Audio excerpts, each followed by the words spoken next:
Okie dokie. This is Jazz interview. Yeah. So, what is Sadhana Forest? You want to answer me this you want me to answer this in a practical way or in a more philosophical way, or both? Both. And both. Okay, let's start with the more Practical. practical, materialistic, material, the more kind of textbook answer. Sadhana Forest is a worldwide volunteering community or organization. Let me say that again. Sadhana Forest is a worldwide volunteering community active in India, Haiti, and Kenya. And we do mainly reforestation and water conservation, focusing to restore ecosystems and combat the effects of climate change, drought, with climate resilience, and at the same time work on food security because we are planting on our campuses in Haiti, Kenya, and in Meghalaya in the northeast. We are planting India? in the northeast of India. What else is there? India is the center of the world. We are planting indigenous food-bearing trees in areas that are. We choose to go to areas that are quite remote and suffer a lot from environmental degradation.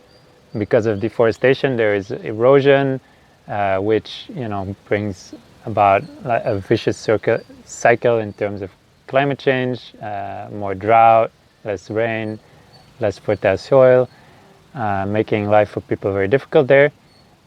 So we chose to go there and plant indigenous food-bearing trees. Indigenous because then they are adapted to the climate there, and it's kind of a win-win. Win-win-win. Like we plant trees. Trees are good. They give oxygen. They take CO2 from the climate. They restore the ecosystem there. They restore soil. They stop erosion. And at the same time, they're feeding people because we're going to areas where there is malnourishment. And people have very poor diets, often living of just grains. So they have there's a lot of malnutrition. And at the same time, we're giving the people an incentive to take care of the trees. Because it's easy to plant a tree, but then what happens after? How do you make sure no cattle comes and eats the tree, no wildlife comes, no one chops it down for firewood? How do you take care of that? You can plant a tree. What will happen to it 10 years after? You don't really know. So, and in this way, we're slowly turning these villages back into forests. But of course, Sadhana Forest is much more than that. It's really philosophy. It's more like for me personally, it's more of a way of being. It's not just.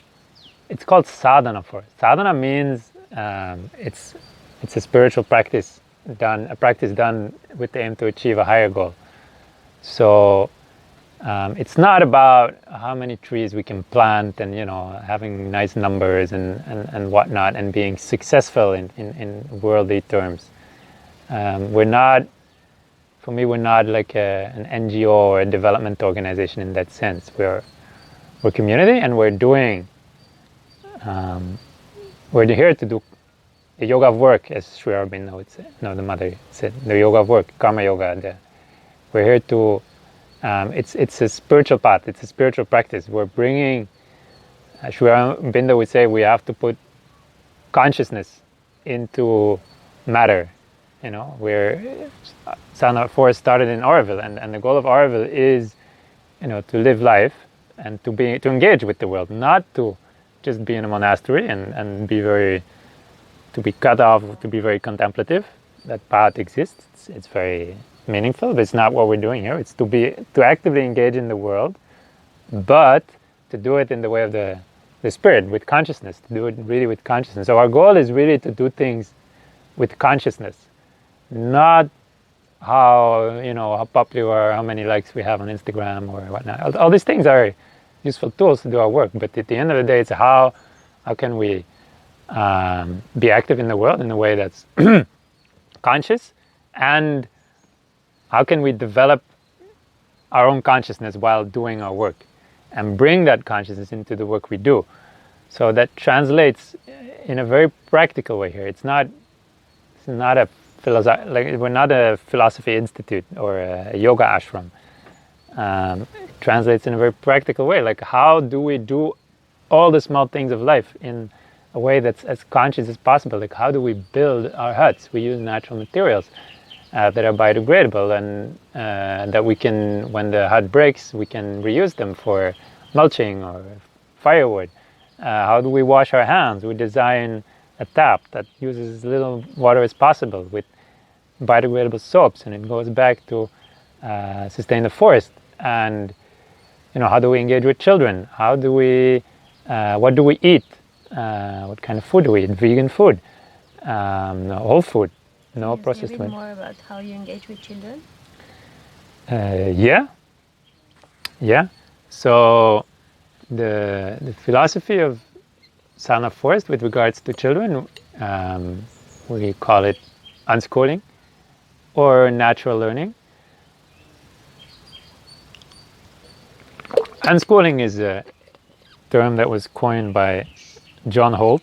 He was a primary school teacher in the US in the second half of the past century. And he was very keen observer of children. And he saw that what we're doing in schools, it's not really, to him it wasn't learning. It's more, children are finding tricks in order to please adults and in order to avoid punishment. But that's not really learning, or at least he didn't see that as learning. So it's a movement. We didn't invent this. It's always been there. This is how, before there were mass schooling systems, which are a very new invention. Only since 18th, 19th century, there is compulsory mass education. Before that, people also learned, and they learned in a natural way.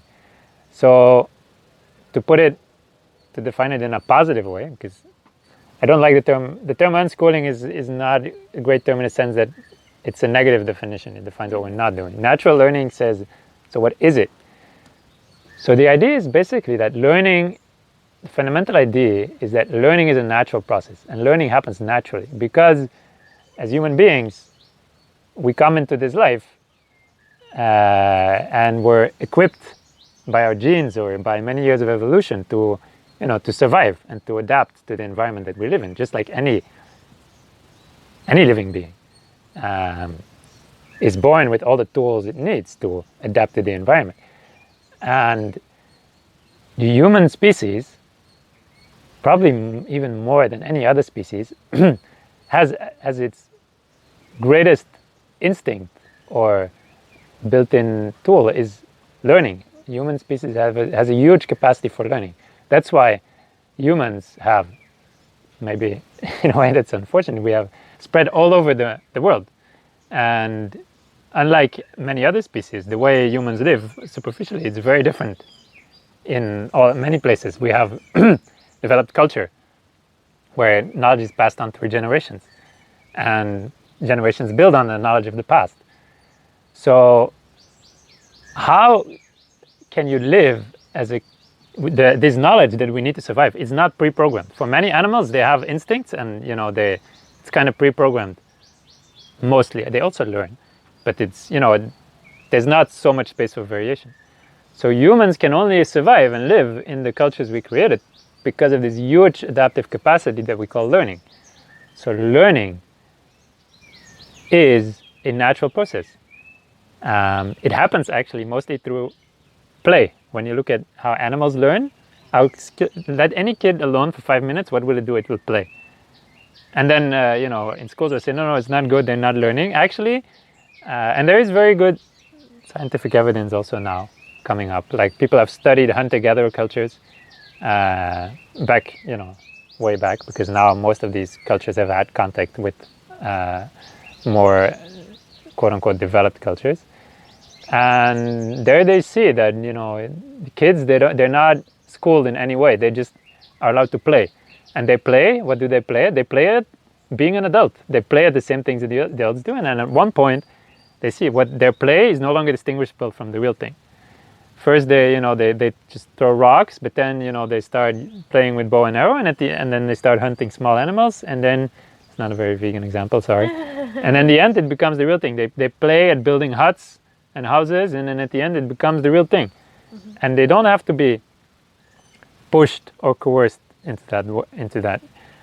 Compulsory mass education, the system that the majority of humanity is in today, starts from an opposite assumption. It means learning is something that needs to be done unto you. That's what happens in school. School, it's a whole system of how can I, push or trick people into learning things. We need to find tests, exams, punishments, gold stars, whatever. We need to have all these tools to trick them or push them into learning.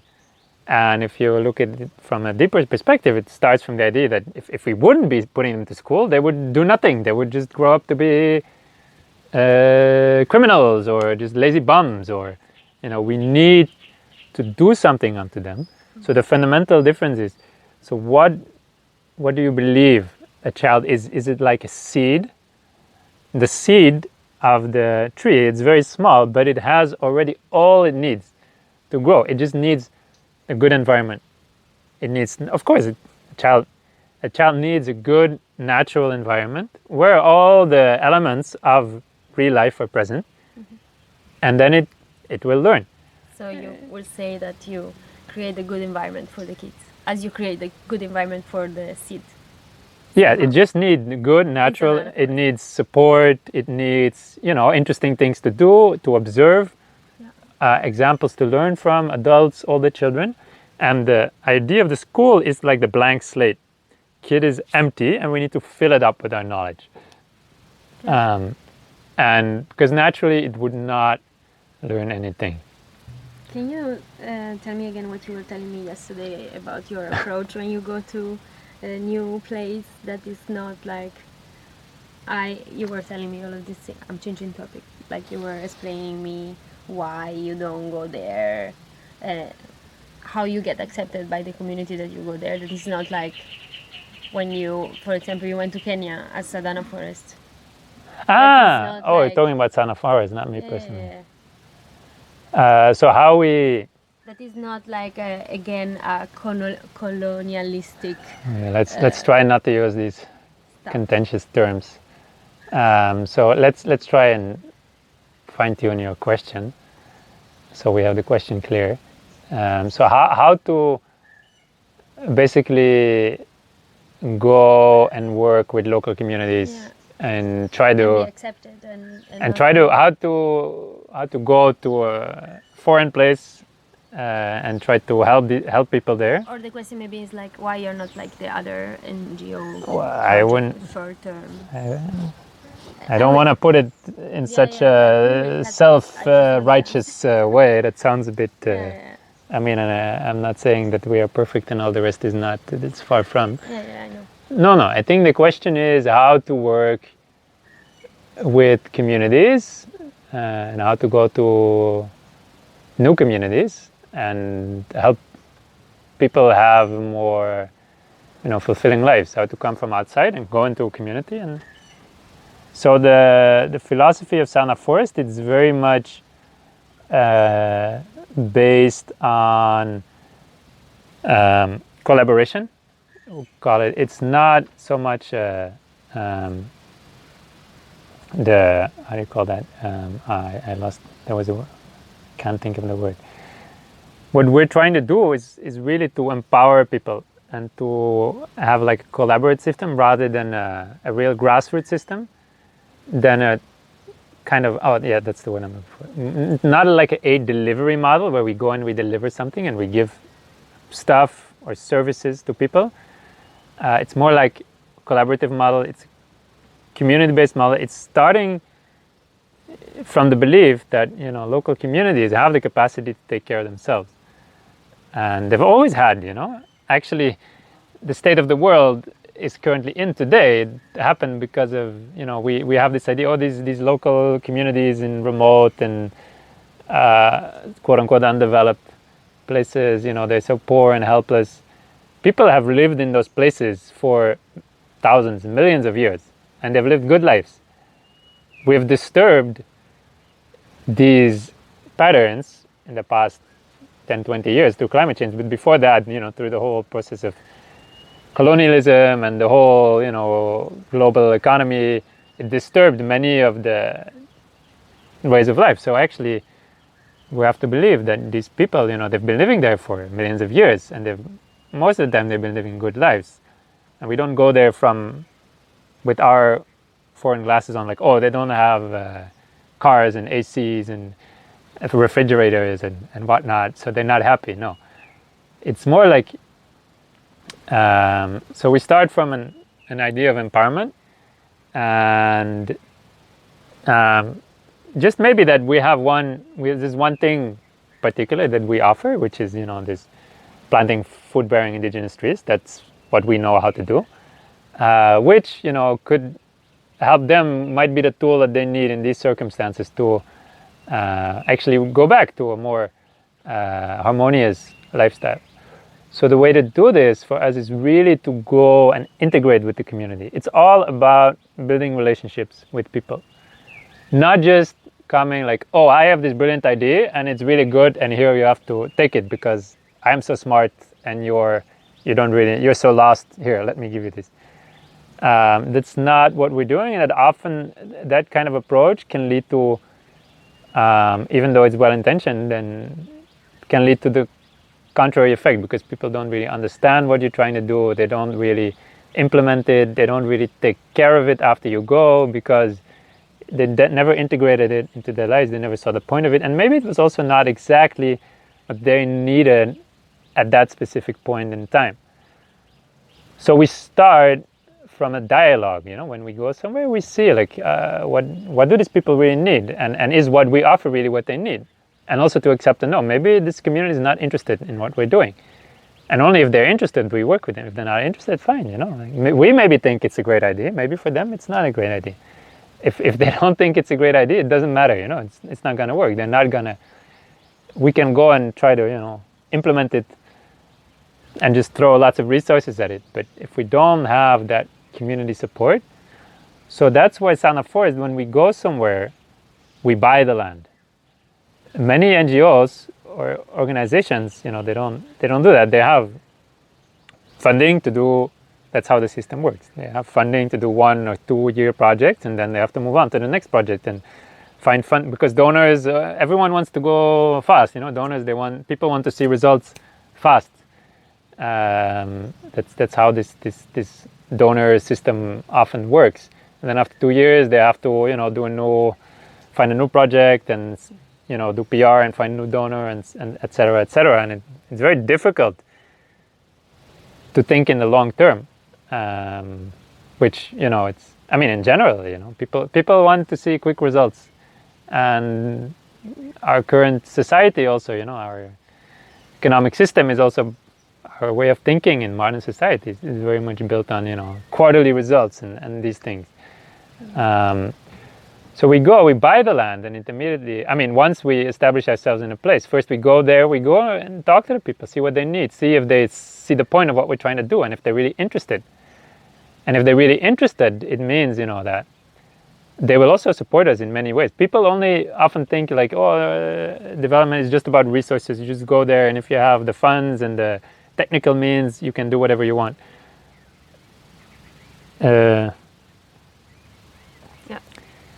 Like it's what people forget, the human aspect sometimes. It's about really connecting to people also from the heart. This is really the philosophy of Sadhana Forest. We go there and we are just ourselves. We just wear shorts and slippers, and we don't come there driving fancy cars, wearing suits, living in nice houses. No, we just go there, we build land, we live very simply, we live among the people. We become very accessible to the people. If you go somewhere and you have a nice car with a driver, and then you go back to the city to live in your nice house, and then people feel that there is this difference, no, between maybe you like you want to go and help them, but you're not really willing to live with them and live their lives. If you're willing to live people's lives, I mean, it's a very, in a way, it's a very religious and spiritual thing. That's what, think of Mother Teresa. She went and she lived in the middle of the poor people. She wasn't just being very far away, very like Gandhi. He lived also a very simple life in his ashram. Like what he advocated was also the way he lived. And this is in the end, this comes back to this idea of doing sadhana. Sadhana is doing the path of yoga. Yoga is the path of union. It's becoming more one. It's not to divide ourselves up into different roles we play, and to really put our all hearts and souls into everything we do. So we go there and we really connect with the people. And also the problem often is that if you have short-term funding, you don't have time to really change the plan or to do other things. Or maybe you want to, but your donor says, no, you have money to implement this particular thing, and then you have to implement A, and then you go there and you see actually what they need is B. But often they don't have the possibility to do that, because then the donor was like, no, I funded you to do A. Yeah. So the model we have is different. We go there and like we went to Kenya, and then one day someone came and asked if she could charge her phone. And we're like, yeah, sure. And then Avram asked her, so what do you usually do to charge your phone? Well, I go to the market and I have to pay 7 shilling, but it's too expensive, so I cannot do it every day. And so sometimes, and people there they're quite remote and far away, so it's kind of useful to have a phone. So then I said, okay, here's a multi-plug, and you can just, so we set up a phone's charging station, solar powered, and it's accessible 24/7 for local people. And we started also giving drinking water from people, just because we saw people had a need of drinking water, and in the years we've been there, the rates of infectious disease have gone down enormously because we've been able to give people clean water. We built that well for our campus, but then we also want to give it to the people. Can you say something about what Aviram said, that climate crisis is a social crisis? So I want to add one last thing. Sure. So when we think of creating change, it's always, there is 2 ways of wanting to create change. One is top down.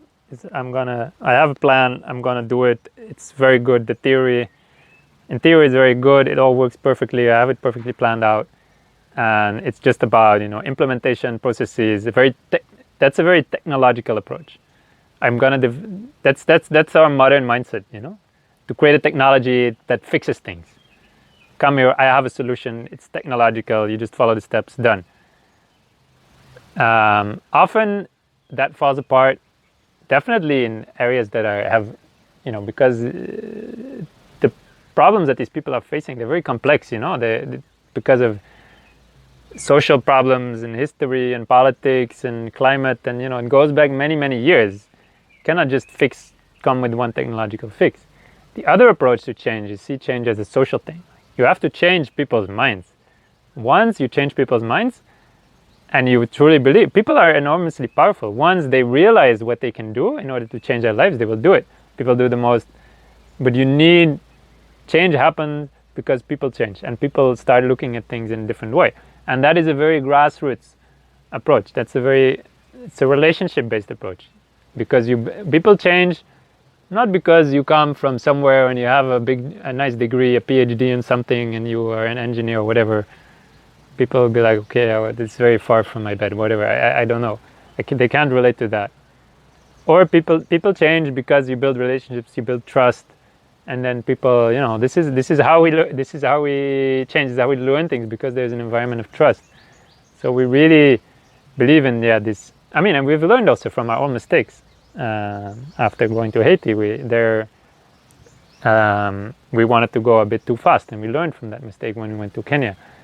And now in Haiti, we've been there for 10 years, and Haiti is a very difficult country to work in for an NGO, because it has such a complicated history of so many disasters on the social and climate plane, and it's very tough. They say it's when we say we've been there for 10 years, people almost don't believe us as an NGO. It's very difficult because it's socially it's very disturbed. Like latest news after the political turmoil last year, they were kidnapping in some areas in the capital. They were kidnapping foreigners and asking for ransom, and so it's very difficult to work there. Yeah. So can you resume in one sentence what is change? Because then you became very big. So yeah, that's my habit. I'm very philosophical. Change is not change. It has to come from up to down. There's two ways of change. One is technological approach, top down. I have some fix. I'm gonna come and implement it. I have a brilliant idea and it's gonna work. The other one is start bottom up, grassroots. Go feel the reality of the ground, connect with people, and then that is the idea. Change is a social thing. It's people that change. Yeah. People change, then the rest can change. People don't change. You can keep doing the same things, but nothing will happen. If it's like filling a bottomless pit. Like if the social awareness is not there for something, then what is the change that people need to do?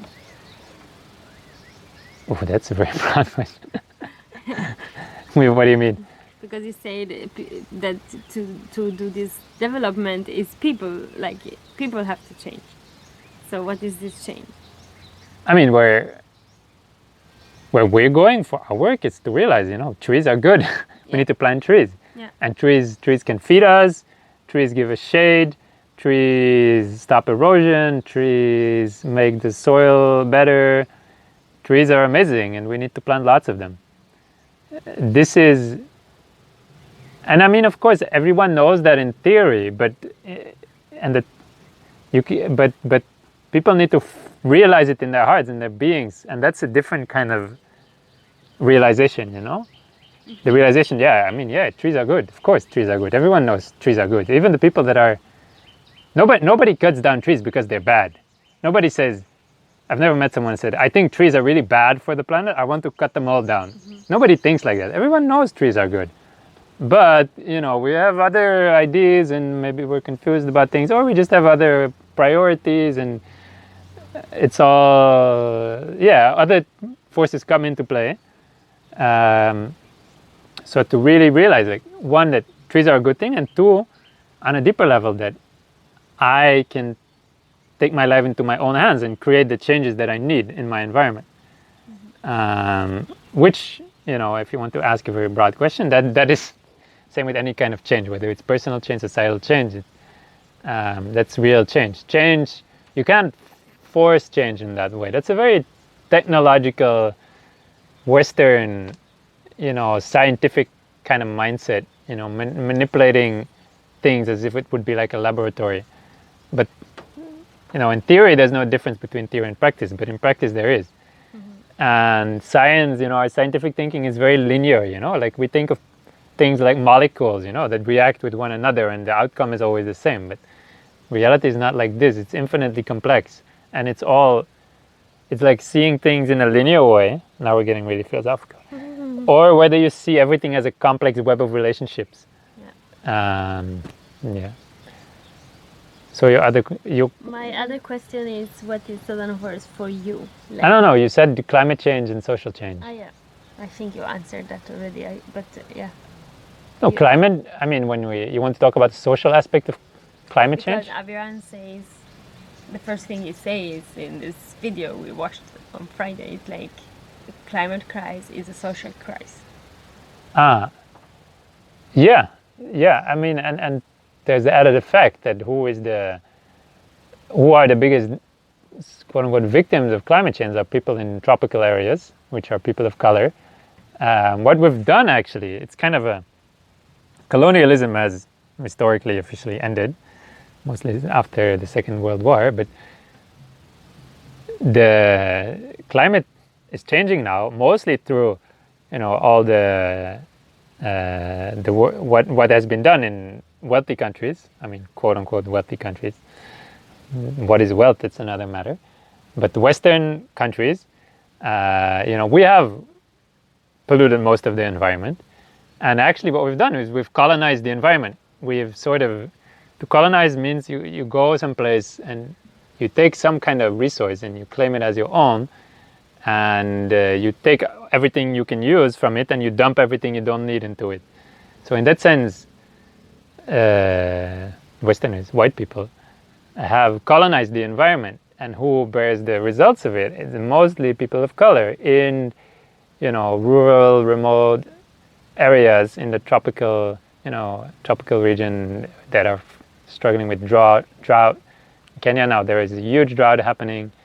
And when you look at many of the conflicts that happen in the world, like it all often goes back to, like the war in Syria. It started when there was a failed harvest. And then when people are hungry, then they're not so happy. In Kenya, where we live, there are huge conflicts over water and grazing lands. So now, that's why now many people, they talk about climate justice, and they say climate justice cannot happen without social justice. Even in Western countries, who is gonna face the brunt of the changes? It's the underprivileged people. Privileged people, they can always buy ACs and have nice cars, and they can build stronger, bigger houses that are more fireproof or whatnot. And meanwhile keep using all the resources. While who is most challenged by it? It's people who have less privilege. Yeah. Are you worried about climate change? I try not to think about this. I mean, if I I try not to. I mean, if I would start worrying about it, I wouldn't get out of bed anymore. It's so disastrous what's happening at this moment. I mean, I try not to worry because I know I can just become desperate and lose all my energy. I try to focus on what I can do. And I know that a lot of suffering is happening. We're doing a lot of damage to the earth, to all beings on earth, and to not only because many people see these things from a human-centric approach, like, oh, the human species is going to go extinct or whatever. Yeah, it's damaging humans, but all beings and the earth as a whole, which is also a being for me. We're doing terrible damage to our living environment, and we're damaging ourselves because we are part of our living environment. And this is the problem, this is the really root of the problem, that we don't no longer see ourselves as part of the environment. Only then we're able, like mentally, to pollute. You can only pollute the environment if you believe you're not part of the environment. A hunter-gatherer tribe will never pollute the environment because, to them, all the environment is sacred. It's all alive to them. The forest, the mountains, the rivers, the land. How could you pollute it? You're part of it, and it's what gives you life. Can you say that again? That a person, what did you say, from a tribe will never...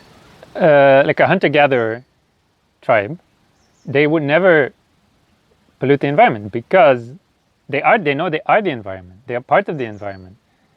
The environment is what gives them life, and what they know that they have they have a sacred relationship with them, because to the hunter-gatherer, everything is sacred. The forest, the rivers, and to a modern mind, this is all like superstition or how do you call animist religion or whatever. But when you look at it at a deeper level, it's really like having a sacred relationship with the earth. The earth is sacred. It cannot become some kind of resource that we exploit if you have this sacred relationship with it. Anti-govern, I don't know. Anti what? This population, what is this? Anti-govern? Hunter-gatherer. Hunter-gatherer. The hunter-gatherer, before agriculture, this is how humans lived. We hunted and we gathered food. Yeah. This is how humans have lived for millions of years. Agriculture started 10,000 years ago. Before that, this is also, we have to remind ourselves that from an evolutionary perspective, we are still hunter-gatherers. We have the mind. Evolutionary change happens on the scale of tens of thousands of years. And agriculture started 10,000 years ago in the Fertile Crescent in the Middle East. So for most, parts of the world, it's only a few thousand years. So we still have the mind of a hunter-gatherer. And there is one amazing author and deep ecologist, Joanna Macy, and she says, we're causing ourselves lots of trauma because we are damaging the earth, and in order to be able to do that, there is a part of our own being that we need to cut off from, because we know we are damaging ourselves. There's this voice, this little child in us, that once, when we're children, we wouldn't want to destroy or pollute anything. We love nature. We're born to love nature. There's author Edward Wilson. He calls this the biophilia, just the love for everything that's alive. It's inborn in us. Everyone loves nature. Nobody hates nature and wants to destroy it. And we're born with this. But in order to live the lifestyles we have to cut off that voice somewhere when we grow up and when we become mature and adult and schooled or educated. We kind of accept that being cut out, and then maybe when we're on holiday, we can go and connect with that, and we hike in the mountains and leave lots of plastic there. But yeah, I don't remember what the question was, but yeah, we can only pollute the environment when we believe that we are not part of it. Yeah. Same with, we can only pollute our own bodies when we believe, and take, all kinds of intoxicants and put all these harmful chemicals in our body when we believe, no, we're not our body. Which is also very modern, Western, dualistic kind of thinking, but it's very deeply rooted in our culture. And, I think I'm totally going on a different strain here. I hope you don't mind. Yeah, I don't mind. So for me, climate change, it's a calling to a spiritual awakening. And this is the only way that anything will fundamentally change. If we have this spiritual awakening, I don't know, not everyone likes the word spiritual, I don't have a better word. We need to have this realization, that we are part of nature, and that this modern, dualistic, Western, white way of thinking has led, it goes back centuries, thousands of years, but it has led to the state we're currently in. And as long as we don't change that, we'll just keep doing more of the same in different ways. And all the changes we're going to try and do are patchwork. My spiritual teacher, Thich Nhat Hanh, he's the teacher that I followed. Someone once asked him, what about, solar energy and electric cars? And said, it's all great, but if we don't change our mind, if we don't change our way of thinking, nothing is going to change. And it's true. We can build millions of solar panels and, farm our food in factories and all this. But the thing is, we are extracting too much from the planet. And it's not sustainable. Even if we, everything else is just patchwork. If we don't really change. So to me, it's a great opportunity. It's a call to awakening. We've had definitely Western white people. We've had, this very dualistic way of being for thousands of years.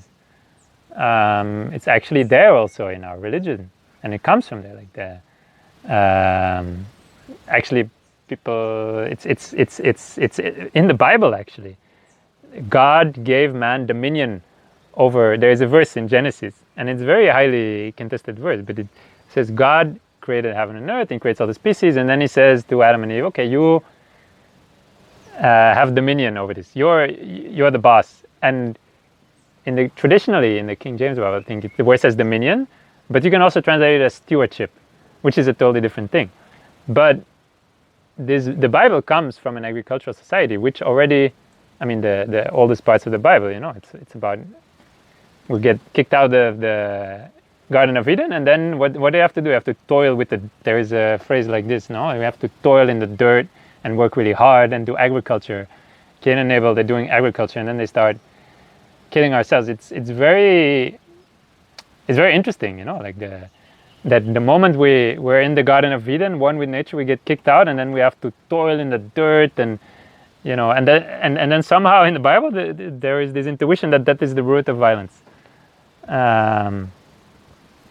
And yeah, it's very much there in our culture, in our religion, in our science, and it goes way back. Good. Tell me, what is Sadhana Forest for you? It's sensational also. Sensational. Yeah, how do you feel here? Spectacular. Words in our vernacular can describe this great event. What do you feel when you're here? Or when I'm here, when I first entered Sadhana Forest, I just walked in here. I remember walking in here and coming from outside, and I just felt something in the air here is different.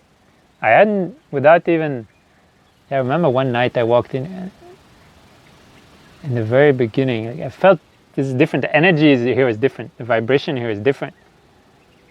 Like it's like I've come into a different kind of way, a different kind of world, like some kind of bubble that's totally different. Bubble not in the sense cut off, but it's very different. And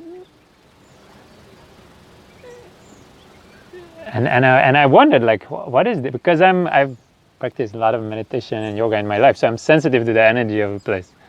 And I walked in here and I felt, wow, the energy is very different here. Like, it's just like some burden was falling off my shoulder coming in here. And I just, you walk in here, you sit in the main hut, and it's like people don't, it doesn't matter whether you're a taxi driver or a doctor or some kind of VIP or celebrity, whatever. People come here, sit in the main hut, and they're just themselves. We can just be. And the reason I'm still here is because I still haven't fully figured out why that is the case. This is what intrigues me. Like, what is it? These are the kind of spaces we need, which are much more natural for us as human beings because we're social animals. And look at the state of the mental health in the world. Like, Western people, they're very fortunate with all their material welfare they have, but at the same time, they're all mentally, are not all, but mental health is deteriorating every year if you look at the numbers. So, I felt like, wow, what kind of consciousness does one need in order to just, it's one thing that I talk to you and you feel maybe comfortable and you like what I'm saying. It's another thing to create a space where you feel that vibration even without talking to anyone. And I felt like this must take a lot of consciousness and awareness just to create a space in such a way that people automatically feel that. To create a space, and for me that's really the vibe of, that's really the human unity that the mother talks about. How to create a space that is really where people feel like they can really be themselves, and everyone can just be themselves, and we're just human beings. That, and then of course, like really this, it's almost the founders, and definitely Avaram Avaram often jokes that he is OCD, but there's really like this very tireless, almost relentless effort to really always try to do everything in a way that is compassionate and conscious and in the most harmonious and least harmful way. It's almost board is almost on an obsession. It's not just like, we have some solar panels and it's fine, it's not like, it's really like, really what the reason I am still here in this place after 4 years is because this place is built on certain values and it really carries them out to the, well, not that it carries them out perfectly, but it's really committed to them and it carries them out with integrity. Like we don't, of course there is we are flawed because we are humans and perfection is not of this world. And there is always ways you can improve. And I'm not saying it's perfect here, but what I do feel here is this integrity, this authenticity that's here. It's really about people having a certain vision, which I also happen to, agree with and it resonates with me, but they don't compromise it like it's really about, the sadhana is about, for Sadhana Forest, being successful is, can we be true to our values and live being true to our values. That's the only form of success. It's not, can we plant 1 million trees? Can we have 100,000 volunteers? That's all great if we can do that. But if we have to do compromise in our values, in order to, we won't do it. Like there's only, it's all, and it reminds me often of, I read Gandhi's autobiography, and I felt in him the same spirit. Like he is always, like in every part of his life, he was always trying to improve, like his meditation, his diet, medicine. He was experimenting with natural cures, and he was experimenting with his diet, and he is not like he would sometimes let himself off the hook and say like, okay, now I can just relax and just ignore my values a little bit and go on a break. No, it was like he was fierce in that sense. Like he, and that's what you see with many projects. Is they start with great ideas and great intentions, but maybe they haven't really clearly defined them so much, and then they sort of kind of go away from them because they're not very practical. It's not practical to be 100% vegan, to be 100% off-grid. It's very easy to make compromises because it's more practical. Because people, they started this place, people said you're crazy, like substance-free, vegan community, you're not gonna do any business, it's never gonna work. No one is ever gonna come there. But that's exactly what started attracting people, because people felt like this is something different. People here are trying to really live out their values. Can you name the values? Yeah, I can name the ones that we would have on our website, like the most. Yeah. It's veganism, unschooling, zero waste, which is something we're not achieving, but it's an aim. Non-competition, gift economy, and I think that's it. But on a deeper level, for me, it's more about the real values it's about seva, it's about service, just the spirit of service. Anyone walks in here, we serve them food. Anyone, like, I've worked with Avram, and it amazes me that people sometimes send him random questions, which are quite random. People that he doesn't know at all, they'll just ask him something. My reflex would be, he's too busy with, he runs an organization on 3 continents, like this person is some random person asking some question about some tree or whatnot. But he always answers every question. And I found that, and I was like, wow, he really takes time for everyone that asks, because he wants to help people. And he will always, and that's really the spirit, to always try and help. And he doesn't say like, no, this is below me, the Buddha, he says, he talks about, there's the 5 people are carried away by greed for money, sex, fame, and power. And it's our mind is very easily attracted to either one of these things, and we can have really great ideas and amazing intentions, but we can still be caught up in one of these 4 things. You hear these stories of spiritual teachers that do sexual abuse, or have lots of money and wealth, and do all these contradictory things. And amazing NGOs that at the same time are on the sideline doing other things which actually not stroke with their values.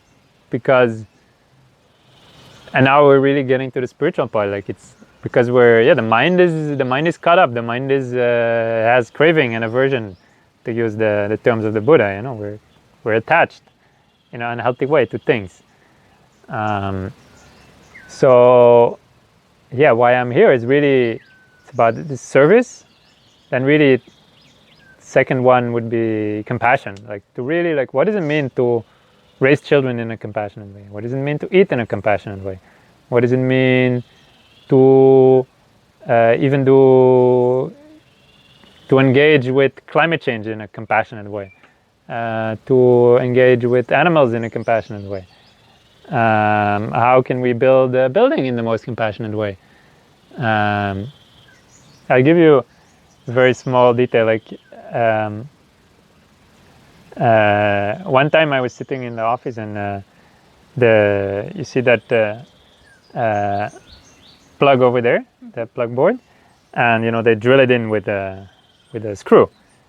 And the way they do things, and definitely in this part of the world, the screw sticks out on the other side, and in this part of the world it's all fine. It doesn't have to be like totally, but they attached some kind of plastic to the back so people couldn't scratch themselves. And Abraham told me, you can see this electrician has been working with me for a long time, just because he knows that every little detail matters. That.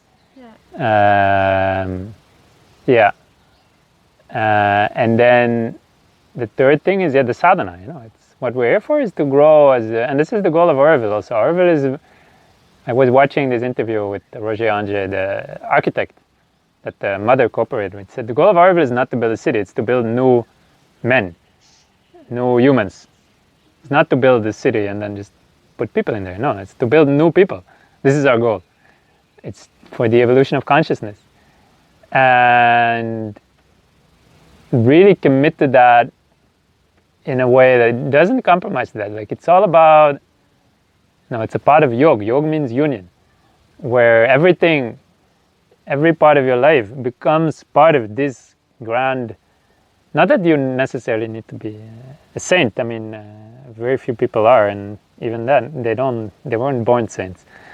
But it's really like integral yoga. That's what Sri Aurobindo talks about.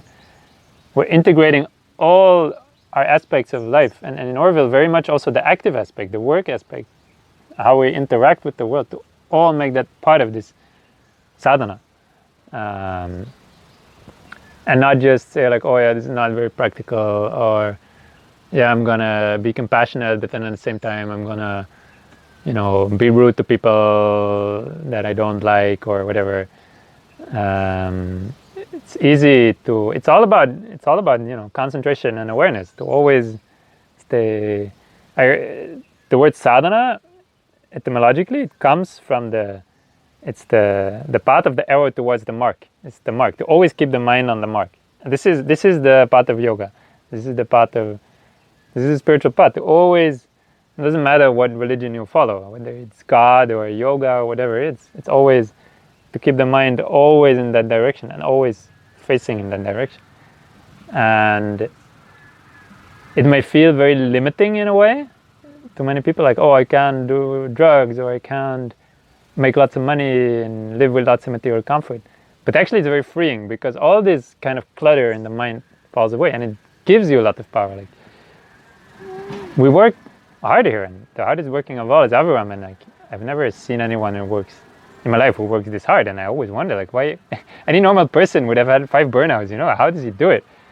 And it's because, if you really align yourself with the purpose, and you clear out all the emotional and mental clutter in your mind, and all the contradictions, what takes energy is, because your energy is stuck. If your energy in contradictions, in worries and doubts, in unclarity, in confusion, in cravings, in aversions, if we can overcome and clear out all these things, not overcome, but transform, then the more we're just aligned, all our energy is just going straight to that one point. It doesn't have any obstacles. Oh, no, now we're getting very deep, huh? Yeah, it's good. So let's do a game. Like a game? Yes, you have to describe Sadhana Forest, and when I say Sadhana Forest, I mean this place here, Sadhana Forest, India, like the main hut, the mud pool, the trees, to 2 years old. So what do you tell him? That's a good question. I'd say Sadhana Forest, it's a fun place, nature, you can play as much as you want, you can climb trees and huts and play with dogs and cats, and you can go swim, and yeah, you can just be free, enjoy nature, be yourself, have fun. Adults here won't tell you what to do, so just play and have fun. And I wouldn't tell anything more. They'll figure it out. So, and if you close your eyes and you think about this place, 5 images that comes in your mind. If I close my eyes and think of this place,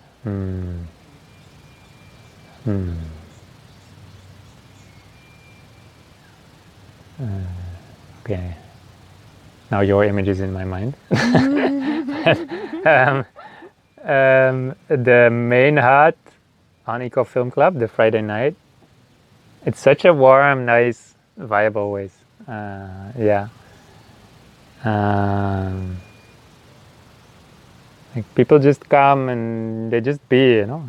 We just feed them. It's like a family reunion kind of vibe every time. It's just so nice to invite people and feed them. It's a very profound thing to do, you know, feeding people. It's you know it's part of many. Guys, another image. Sorry, I'll stop looking at you. No, but it's a very profound. In India, they say Atiti Devo Bhava. Treat your guests like gods. You know, and this is there traditionally in many cultures and religions also. You know, think of Christianity. The central ritual is to have dinner together. Now we just get this one kind of, how do you call that, chip, small thing. Other image, I see someone hugging a cow. Yeah, because animals are just cows. They're fellow members of the community. We're just here and we're taking care of them. Like people are taking care of me with my broken leg now. They come and feed me. They don't brush me though. I wish they would brush me. The cows get treated better than me. You know, I wish people would come and give me back rubs and belly rubs. I wish I was a cow in Sadhana Forest. They have a good life. Then I see the kitchen on a busy day, and there's like 10 volunteers helping, and there's like this bustling, thriving energy, and I've cooked there many times. It's a whole undertaking to cook on a wood stove for so many people, but there is this thriving energy of also, wanting to coming together, serving people, and also really wanting to give them the best we can do. Like we give people food for free, and we don't say for free, because when you say for free, people think like, oh yeah, they're just giving them something cheap that they don't want or whatever. No, for us it's a gift. It's something totally different. If you give a gift, you want to make it as good as possible.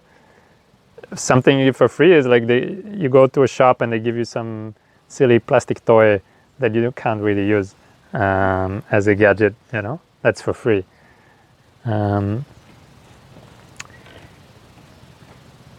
then another image is I see Avram, and he has this look in his face, like he has this very stern look, and he's really focused on what he's doing.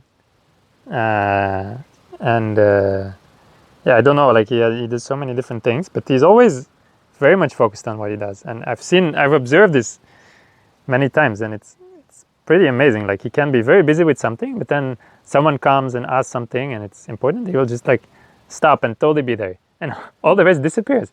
Doesn't matter, like if the world is falling apart, he will be totally there. I don't know, my mind is more I think I'm more of a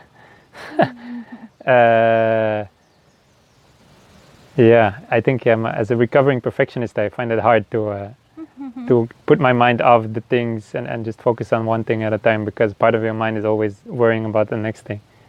But he is able to do that, to really just focus on doing something and really doing it with full attention.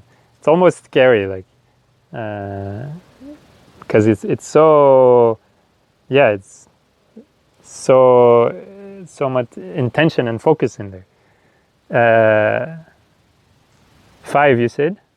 Mm-hmm. And then the mud pool.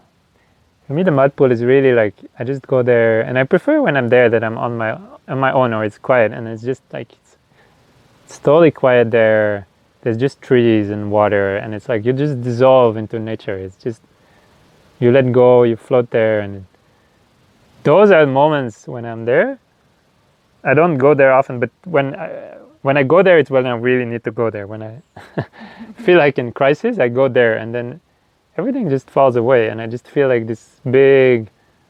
There I can sense this oneness with nature. You know, like go there. There's just forest. There's trees. There's nothing else. It's quiet. Maybe some birds you hear.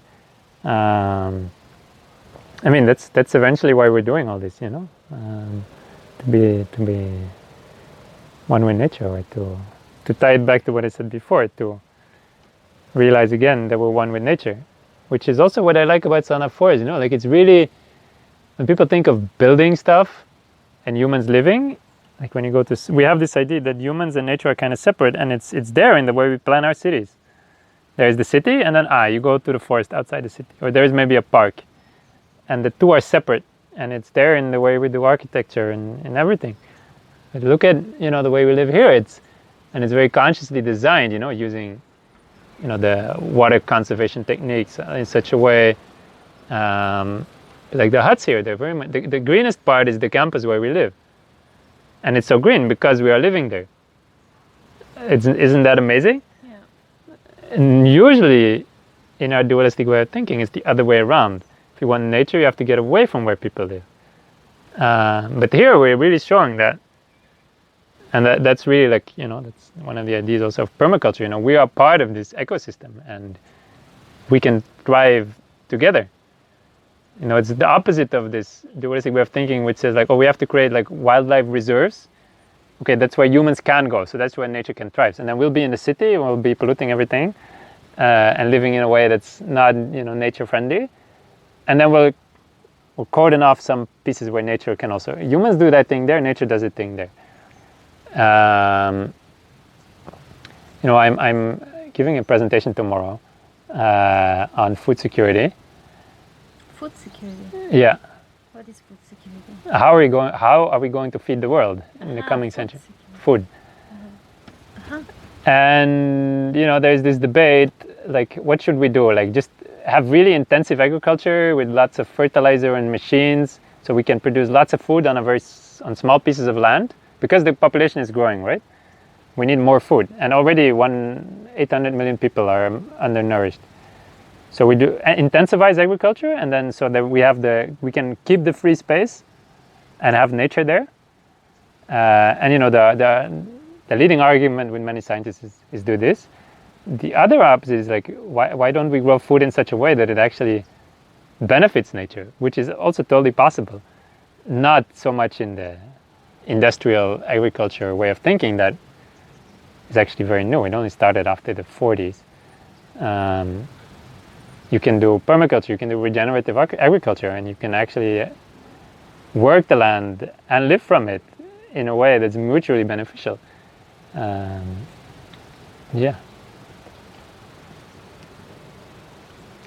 Thank you. Basta? Basta, I think. How long did I talk? Wow.